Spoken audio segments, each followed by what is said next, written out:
नमस्ते, सदावत्सले मातृभूमि, जय हिंद दोस्तों। स्वागत है आप सबका टेक्निकल अर्स में। शुरू करते हैं आज के डिफेंस अपडेट्स को। दोस्तों, अंतर्राष्ट्रीय मंच पर भारत की एक धाक जम चुकी है। एक वक्त ऐसा होता था कि जब भारत को कोई पूछता भी नहीं था और भारत से हाथ मिलाने से भी कतराते थे। आप हाल ही की तस्वीरें देख सकते हैं जो ये बताती हैं कि भारत का स्थान इस पूरे विश्व में कितना महत्वपूर्ण हो जाता है। दोस्तों, भारत अब आंख से आंख में मिलाकर बात कर रहा है, ना कि आंख झुकाकर या फिर सर झुकाकर। दरअसल एक तो मानवाधिकार के मुद्दे पर भारत ने अमेरिका को आड़े हाथों लिया, तो दूसरी तरफ S-400 को लेकर भी एस जयशंकर ने अपने कड़े तेवर दिखाए। उन्होंने साफ तौर पर कहा कि भाई ये कानून अमेरिका का है, हमारा नहीं है, और हमें क्या करना है क्या नहीं करना इसके लिए हमें किसी से पूछने की जरूरत नहीं है। काटसा होगा अपने घर का होगा, लेकिन हमारे से उसका कोई लेना देना नहीं है। अमेरिका का मन करे तो लगा सकता है प्रतिबंध, लेकिन हम वही करेंगे जो हमारे देश के हित में होगा। और भारत किसी भी तरीके की प्रतिबंधों की चिंता नहीं करता और देश की सुरक्षा की रक्षा के लिए जो कर सकेगा वही करेगा। इसे कहते हैं आंख में आंख डाल करके बात करना। इससे पहले बड़ा मानव अधिकारों का उल्लंघन हो रहा था देश में, जो अल्पसंख्यक है उनके बारे में अमेरिका बोल रहा था हम चिंतित हैं, तो भारत ने भी बोला कि भैया ऐसा है, तुम हमारे मानव अधिकारों को छोड़ो, तुम्हारे यहाँ कौन सा अच्छा चल रहा है, हमें भी बड़ी टेंशन है। तो यानी ईंट का जवाब पत्थर से दिया। तो CDS को लेकर एक बड़ी खबर आ रही है। पहले तो इस महीने के आखिर तक थल सेना को तो एक नए प्रमुख मिल जाएंगे, क्योंकि मौजूदा सेना प्रमुख जनरल MM नरवणे 30 अप्रैल को रिटायर हो रहे हैं। अब ये कहा जा रहा है कि नरवणे जी के रिटायर होने के ठीक पहले चीफ ऑफ डिफेंस स्टाफ को नियुक्त किया जा सकता है, और ये पद देश के पहले CDS जनरल विपिन रावत जी के दिसंबर में दुर्घटना के बाद खाली पड़ा था। रक्षा मंत्रालय ने कहा कि सेना प्रमुख लेफ्टिनेंट जनरल मनोज पांडे का नया सेना प्रमुख बनना करीब करीब तय है। इसी साल फरवरी में उन्हें उप सेना प्रमुख बनाया गया था। अब ये कहा जा रहा है कि MM नरवणे जी नए CDS नियुक्त किए जा सकते हैं, इसलिए संभावना यह है कि नए सेना प्रमुख की नियुक्ति के साथ ही नए CDS की नियुक्ति हो जाएगी। हालांकि सेना के भीतर ये भी चर्चा हो रही है कि अगर इस बार भी CDS की नियुक्ति नहीं होती है तो इस पद को आगे लंबे समय तक खाली छोड़ा जा सकता है। दोस्तों, हाल ही में 2+2 वार्ता के दौरान भारत के रक्षा मंत्री ने बोइंग के साथ भी एक मुलाकात की। दोस्तों, बोइंग ने जहां भारतीय नौसेना के लिए अपने F-18 सुपर हॉर्नेट की पेशकश की है, वहीं अब वो भारत के 114 MRFA डील के तहत अपने F-15EX की बात कर रहा है, और इसी को लेकर बोइंग ने भारत के रक्षा मंत्री राजनाथ सिंह जी से भी बात की। हालांकि ये बाइडेन एडमिनिस्ट्रेशन की एक चाल कही जा सकती है कि भारत को रशिया पर कम से कम निर्भर बनाया जा सके। वहीं बोइंग का कहना है कि F-15EX अपने पहले वाले F-15E की तुलना में 28% ज्यादा पेलोड ले जाने में सक्षम है। वहीं बोइंग ने कहा कि F-15EX में लेटेस्ट टेक्नोलॉजी लगी है और इससे भारतीय वायुसेना को एक बड़ा फायदा होगा। लेकिन दोस्तों, बोइंग को ये बात भी ध्यान में रखनी चाहिए कि भारत ने अब MRFA डील के तहत कई सारे रिस्ट्रिक्शन लगा रखे हैं, खास करके तकनीक को लेकर। अगर आप हमारे यहाँ साझा करोगे तकनीक को या हमारे यहाँ बनाओगे जॉइंट वेंचर के माध्यम से, तो शायद भारत F-15EX की तरफ जा सकता है। अदरवाइज मुझे तो नहीं लगता कि भारत F-15EX की तरफ जाएगा।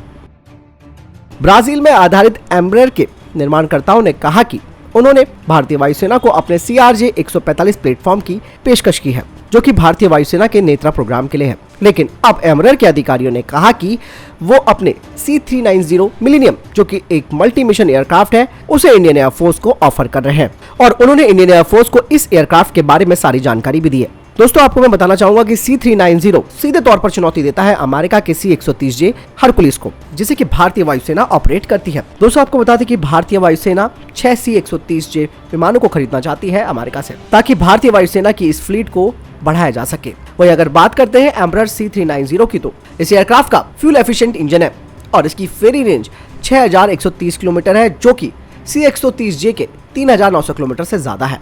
इसके अलावा इसकी जो मैक्सिमम पेलोड की क्षमता है वो है 26 मैट्रिक टन की, और ये 19 मैट्रिक टन को एयर ड्रॉप भी कर सकता है। इसके अलावा ये 66 यानी कि 66 पैराट्रूपर्स को फुल ऑपरेशनल गियर के साथ भी कैरी कर सकता है। यानी कि C-390 एक काफी अच्छा एयरक्राफ्ट माना जा सकता है। लेकिन बात आती है कीमत को लेकर, और किस कीमत पर एम्ब्रेयर भारत को इस चीज का ऑफर करता है, ये देखने वाली बात है। क्योंकि दोस्तों, भारत के पास एक विशाल सीमा है और ऐसे में फ्यूल एफिशिएंट इंजन वाले जो एयरक्राफ्ट है उनकी सख्त जरूरत है।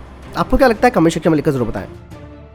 दोस्तों, यूक्रेन युद्ध का आज 50वां दिन है और यूक्रेन में लड़ने वाले रूसी सैनिकों को भारी नुकसान उठाना पड़ा है और रूस के हजारों सैनिक मारे भी जा चुके हैं। लेकिन अब समुद्र में भी रूस को बड़ा झटका लगा है और रूस का सबसे बड़ा युद्धपोत तबाह हो गया है। रूसी रक्षा मंत्रालय ने काला सागर में युद्धपोत के तबाह होने की पुष्टि कर दी है और कहा कि युद्धपोत पर तैनात सभी क्रू मेंबर्स को सुरक्षित बाहर निकाल लिया गया है। बता दें कि रूस का यह मिसाइल क्रूजर काला सागर में तैनात था और दुश्मनों पर लगातार नजर बना के रखा हुआ था। लेकिन ये मिसाइल क्रूजर अब तबाह हो गया है और विस्फोट में मिसाइल क्रूजर को काफी नुकसान पहुंचा है। कहा यह भी जा रहा है कि युद्धपोत में रखे जो गोला बारूद था वो भी इसकी चपेट में आ गया। वहीं यूक्रेन ने यह दावा किया है कि उसने मिसाइल हमले में काला सागर में तैनात रूसी युद्धपोत को उड़ाया है, लेकिन अभी तक इसकी कोई पुष्टि नहीं हुई है। हालांकि दोस्तों, ये एक बहुत बड़ा सवाल भारतीय नौसेना के लिए भी है, क्योंकि तलवार क्लास के फ्रिगेट्स पर रशिया और भारत मिलकर काम कर रहे हैं। तो ये कहीं ना कहीं एक बहुत बड़ी टेंशन है। इसीलिए मेक इन इंडिया प्रोसेस पर भारत फोकस कर रहा है, क्योंकि ये समय की मांग भी है और किसी देश पर निर्भरता को भी कम करना होगा। रूस को लगातार एक के बाद एक झटके लग रहे हैं, चाहे उसके टैंक्स हों, चाहे उसकी आर्टिलरी हो, या फिर अब तो नौसेना का जहाज भी ध्वस्त हो गया है। लेकिन कारण जो भी होगा सामने आना चाहिए, तभी पता चल पाएगा। लेकिन फिर भी निर्भरता कम करनी पड़ेगी। दोस्तों, जिस बात का डर था वही बात अब होना शुरू हो गया है। दरअसल अब अफगानिस्तान में तालिबान पर पाकिस्तान को हथियार सप्लाई करने का आरोप लगा है। हथियारों का बाजार अब फल फूल रहा है और जिन हथियारों की तस्करी की जा रही है उनका इस्तेमाल भारत के खिलाफ सीमा पार झड़पों में किया जा सकता है। हालांकि तालिबान लगातार इस बात पर जोर देता आया है कि वो एक बेहतर तालिबान बनाएगा और हथियार आतंकवादियों की पहुंच से दूर रहेंगे। इसके लिए जरूरी कदम उठा रहा है। दरअसल अमेरिका के जो हथियार वहां पर छूटे हुए हैं उन पर तो ये लोग बड़ा कारिस्तानी भी कर रहे थे, कुछ तो हेलीकॉप्टर भी उड़ाने लग गए थे। लेकिन जब जानकारी नहीं होती है तो अपनी जान से भी हाथ धोना पड़ा। दोस्तों, ये हथियार सप्लाई करने वाली बात जो है पाकिस्तान को, मुझे बहुत पहले अफगानिस्तान के ही एक लड़के ने बता दी थी। उसने मुझे फ़ोटोज़ भी भेजे थे उसके, लेकिन सुरक्षा की दृष्टि से मैंने उस चीज़ को लाइव नहीं किया, क्योंकि थोड़ा सा रहता ही है कि भैया अनजान देश से चीज़ें आ रही है, कितना प्रूफ है क्या नहीं है। लेकिन ये बात अब सच है कि भाई हथियार जो है वो पाकिस्तान को बेचे जा रहे हैं। कहा यह जा रहा है कि जो अफगान हथियार डीलर हैं वो तालिबान के लड़ाकों से ये हथियार खरीद कर पाकिस्तान अफगान सीमा पर खुलेआम दुकानों पर भी बेच रहे हैं।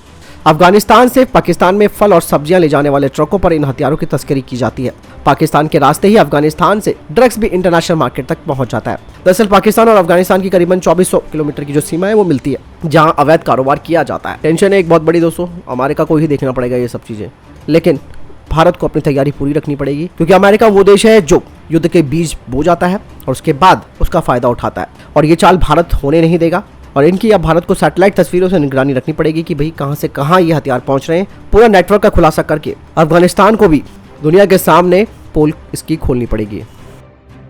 चीन के कर्ज के जाल में फंसे श्रीलंका और पाकिस्तान त्राहिमाम कर रहे हैं। श्रीलंका जहां आर्थिक तबाही से जूझ रहा है तो वहीं पाकिस्तान को भी बर्बाद होने की चिंता सता रही है। संकट में फंसे श्रीलंका की गुहार पर भारत सरकार ने अरबों डॉलर की बौछार कर दी और पड़ोसी होने का धर्म निभाया। लेकिन इन दोनों ही देशों को लूटने वाला चीन अब इन्हें डूबता जहाज मान चुका है और वो अब इनसे किनारा कर रहा है।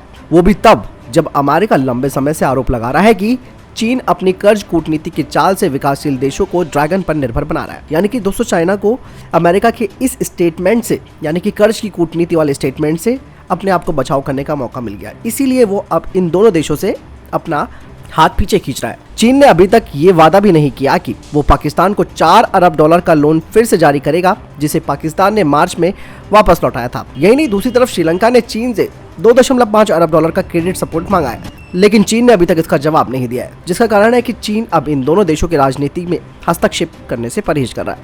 यही नहीं, इसके अलावा जो इंटरनेशनल मॉनेटरी फंड यानी कि IMF है, वो भी इन दोनों देशों को लेकर बहुत धीमे धीमे कदम बढ़ा रहा है। यही वजह है कि चीन भी अपने कदम फूंक कर रख रहा है। तो दोस्तों, ये थे अभी तक के top defence space update. Video के सामने कोई प्रश्न जवाब, आपका कोई सवाल है कमेंट सेक्शन में लिखकर पूछ सकते हैं।